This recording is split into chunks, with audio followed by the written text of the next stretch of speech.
Hi, this is Marina from Darkstar Astrology, bringing you the December 1st forecast for the first week. So it's going to be December the 1st till the 7th. So yeah, I'm going to try doing it weekly. I just think it's kind of better in bite-sized bits. So we can just quickly look at what we have ahead. So the main thing this week is Jupiter enters Capricorn. So this is something that's kind of passed me by and I haven't done a post about it. Now I did do a video about Jupiter in Scorpio, which did bring up all the paedophile stuff really, and the Me Too movement also. But we're kind of getting that again now that it's going into Capricorn. So I'm not sure. I think the reason is because Capricorn having so many, having the Pluto and the Saturn being in there as well, is bringing in the degeneracy, I guess, and the paedophile tendencies of the elite, because Jupiter was Jupiter was a really good example of the lechery that goes on with the gods. They just think they're entitled to any young nymph that they can lay their hands on. So, Jupiter used to do everything to get the young girls and turn himself into different animals and creatures in order to do so. So I think Jupiter in Capricorn is going to bring up that again, because Capricorn as well, remember the goat is also Baphomet, and you put the randy goat with Jupiter, you're going to get double lechery really. So I will look at that in a separate podcast or post, because I have to do Jupiter conjunct Saturn as well, because that's kind of a similar energy. So we're going to have the Jupiter conjunct Saturn in January of next year, but this is a bit of a preview to that as well. We also start the week with the Sun on Antares, which is the heart of the Scorpion.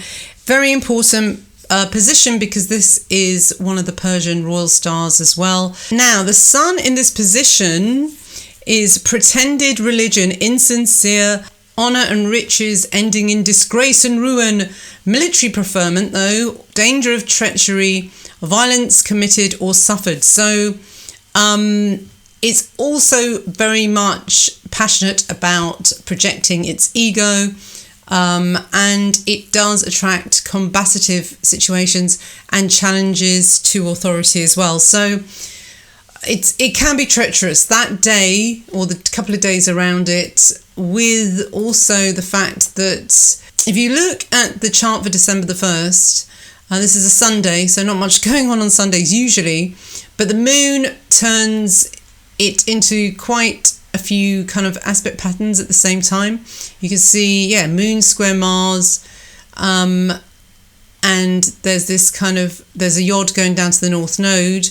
So that may be a really important day. Venus with Ceres as well. So there's this kind of real focus down to the North Node at 9 degrees of Cancer. And that's on Alhina, which is in between the twins, the good twin and the bad twin. So some rebalancing, some treachery, some kind of payback going on then. But December the 3rd is a big day, lots of aspects going on. So you've got, first of all, Mars, sextile Venus, which is conjunct the South Node. That's nice. That's actually pretty good. This is kind of love from the past. If you have anything plugging into this could be a romantic reunion with an old flame, and it could be quite a nice one as well, because South Node Venus, it's actually, what is it on? What star? Oh no, it's on Faces. Lovely. Well, no, Faces, it can be quite ruthless. It's the penetrating stare of the archer, but maybe this could be the penetrating stare of an ex-lover that lures you back in. But it should be all right. It's connected to the North Node as well, because Mars is also trying the North Node. So if it's meant to be and if it's honourable, then go for it. I think it'll be fine. And you see, Mercury is also sextile Pluto on this day as well. So it's a sexy sextile day. And also later on in that day, the moon will Sextile Uranus as well, so all nice and spicy there. It might actually be a good day for fighting these immoral people and disgraced people. It looks like, a lot of people are going down, but I will, yes, Prince Andrew, I will talk about that in a separate one as well, because that needs its own. I didn't realise actually how important it is. It has many ramifications, but initially I just thought, who it's the royals, who cares? But actually, no, it's a big deal.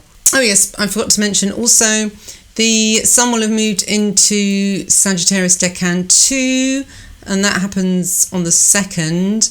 Now this one is a easier decan than decan 1, because decan 1 is very scorpionic. It's very overlapped with Scorpio, and it has all these immoral stars in it, and including obviously Antares as well, the anti-hero. But with decan 2 we have more of Hercules really, and there is Sabic, which is success and evil deeds. Love that star. Usually to do with tarot readers or psychics really, but I'm not saying they're evil, but this is what they were sort of seen as. That's one of the meanings of it by Robson. But yeah, I called this decan the 13th fairy and Gnosis because it is definitely, it's very alluring, and it's also very Eris-like as well. So it's got that Lilithy feel too. It's also to do with the forbidden fruit also. So I found in my research that this is kind of the area of heretics. So this is definitely the most eccentric decan for Sagittarius as well. But we still, I think all of this week we have the effect of Antares because it's such a big star and it stretches over the week. And then later on it moves more into Hercules. But no, for this week we'll stick with, there's definitely the feel of Antares more. So it's a very, very treacherous week. And I know we've got Donald Trump's impeachment trial at the moment, and we've also got the election. I mean, this is such a very decisive time for the course of history in the West. Really, it really is. And so, with this Antares energy, this is when you're going to see people throwing people under the bus and stabs in the back. It really is. There's going to be et tu Brute at some point this week, I think. So yeah, I just want to go back to Antares because I didn't get into that too deeply. So this is it generally. It causes malevolence, destructiveness, liberality, broad-mindedness, evil presages, and danger of fatality, makes its natives rash, ravenous, headstrong, and destructive to themselves by their own obstinacy.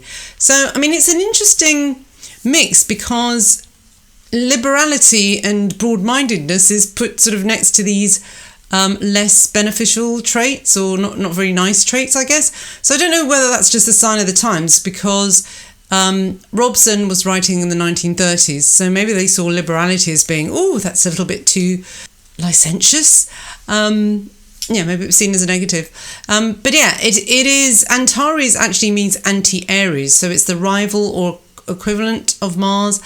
And I always think of it as being a bit like, I mean, it is a bit gamma male, whereas Mars is so kind of alpha, whereas Antares is like the other side of the flip side of the coin. So actually a good example of this is like how, Mars in Aries is much more alpha and very raw and pretty honest, whereas Mars in Scorpio, it rules Scorpio too, but it's definitely on the Antares side. It's definitely the spy. It's very much undercover. So you kind of know who your enemy is with the Aries Mars, but you really don't with the Scorpio Mars. So it's more dangerous. It's definitely more dangerous this way.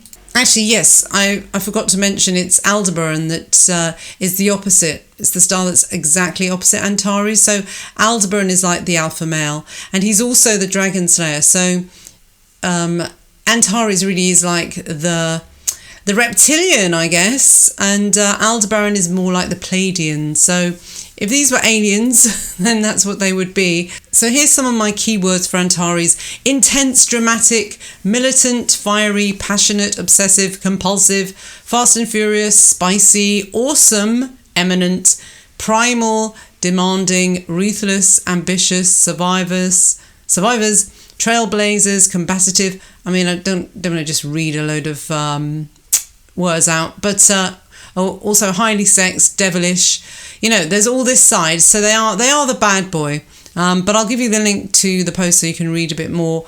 But yeah, you can really, on its positive side, Antares demands that we take a stand for our truth against established conditions of our personal lives and against the established order. And that's a quote from soldout.org. It's just a very difficult energy to live on a day-to-day level because it's so larger than life, but it's also, it's Pluto. It's basically the kind of star version of Pluto, really. Just a couple of examples of sun on Antares is Winston Churchill, Bette Midler, Britney Spears, and also Woody Allen. He's quite a good example of Antares as being, the subversive type, the anti-hero. And also, yes, Rose West, who was part of a couple of serial killers, and they sexually abused kids and then killed them and then buried them in their garden. So, that's what we're talking about. Winston Churchill on the other side, you'd think of him probably more as supposedly being an Aldebaran type, but he was a contrary sort of person. He was an alcoholic, and he also was in severe debt before he became Prime Minister and took us into the Second World War. So yeah, there's a backdrop to him that's not that honourable, really. So the only other thing really of importance in this week, apart from Jupiter going into Capricorn, which is pretty major, is the first quarter moon at 11 Pisces on Wednesday. Now, this means that in this week we have a growing moon. So in preparation for the full moon the week after. So this is a waxing moon, so that means anything to do with growth, anything you want to flourish in your life. Plant the seeds this week, the earlier part of the week, because that's actually while it's still in a crescent phase where it's all about the little seeds pushing their way through the soil and pushing up to make its first little shoots. So it is a struggle. It's trying to birth yourself, and it is about that tension between the past and the future as well, because it's a new moon. But with the first quarter, it's about testing the strength. So because it's in Pisces, it's more like your spiritual strength and whether you can resist things as well. So that's on the 4th. But as it goes on through the week, it's pretty... then it goes into Aries. So the moon goes into Aries on... Well, this is New York time, so it's in the afternoon of Thursday. And then you got that sort of fiery Aries energy for the end of the week and some passion, I guess, there too. But it's a romantic week because of that connection between Mars and Venus. And it's kind of a nice healing sort of combination of the Earth, of Capricorn, and Mars and Scorpio. That's nice too in a Mars ruled sign. So Mars is pretty strong there, but watery, so it's healing mud as well. So yeah, a good week for romance, good week for a date, and I think I would pick Wednesday if I was going to pick a date. And yes, my phone says so too, did a ping at that moment. So yeah, so I want to try and keep these to 10 minutes, but I've gone to 14. But anyway, come to the website. I'll give you the link so you can just see the calendar, and it has all the aspects on it for the whole month ahead as well, with links to any of the aspects that I've actually done, because I haven't done all of them, but I'm working through it slowly but surely. And also, yes, links to Antares and everything else. Okay then, that brings me to the end. All the best. Bye-bye.